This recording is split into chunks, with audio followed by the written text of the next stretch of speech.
Day one, Hay Lake, just outside of Algonquin, probably about 3 miles east of Algonquin, just north of Bancroft. We didn't record anything on the way in because it was a long day. We didn't really feel like doing anything like that. But as you can see, it's a pristine lake. It's absolutely beautiful.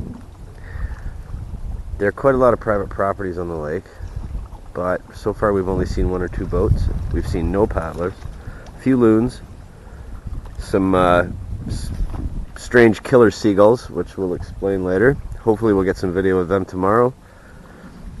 Seriously, Alfred Hitchcock-like seagulls.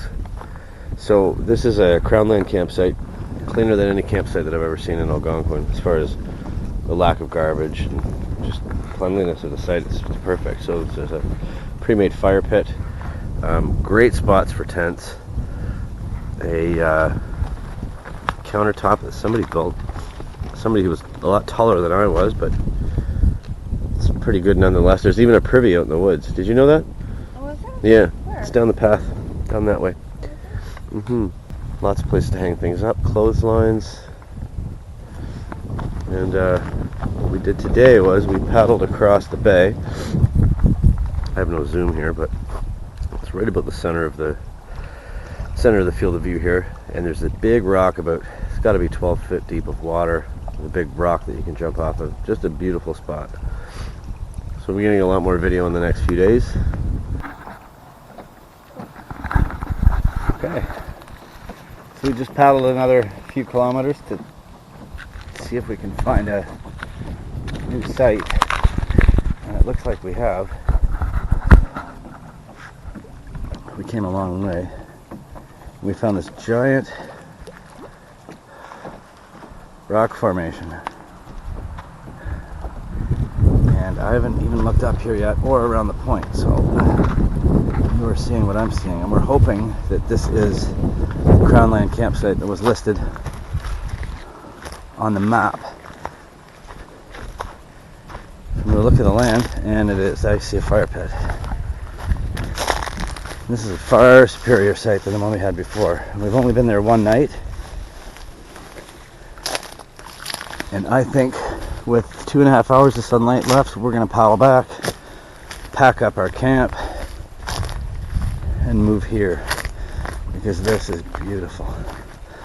Tons of firewood. It's not quite as flat, but we should be able to make it work.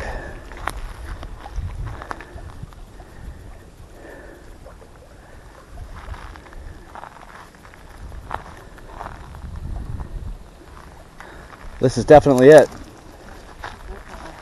You can have a little coffee table here. You can sit around. It's breezy. It should keep the bugs away.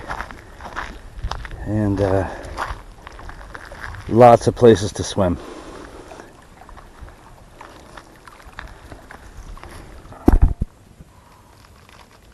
So we're back at the site we left.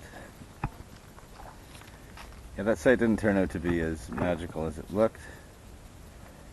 I didn't record anything when I was there. I don't think I recorded anything. But all it would have been us. All it would have been was us complaining about black fly bites and swarms of insects. The evening that we got there, we were literally swarmed by mosquitoes. And the mosquitoes weren't even the worst part. The black flies that came the next day were absolutely horrendous. It's kind of to be expected in Algonquin at this time of year, but the amount of black flies was just crazy. So yeah, not a great sight. As you can see the side of my neck, those are black fly bites. They're chunks. I have them on my legs, on my shoulder, over here. Absolute hell. Which is strange because it was a wide open site. A rock face. We fell victim to the Algonquin postcard where you see a tent up on a rock.